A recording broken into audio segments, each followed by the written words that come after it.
మరణము గెలచిన మృత్యుంజయుడవు మహిమతో దిగివచ్చు నా మహారాజు.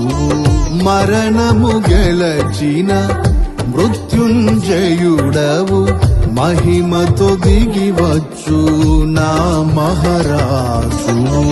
నీ మహిమ రాజ్యములో నిలవాలని జయించిన వారితో గడపాలని ఈ వాంఛ తీరగా తెరువేదని అక్షయుడా చరితిని శరణని వర్ణింపలేనయ్య నా భాగ్యము.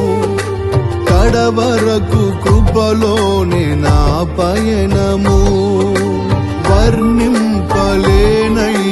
నా భాగ్యము. కడవరకు కృపలోనే నా పయనము.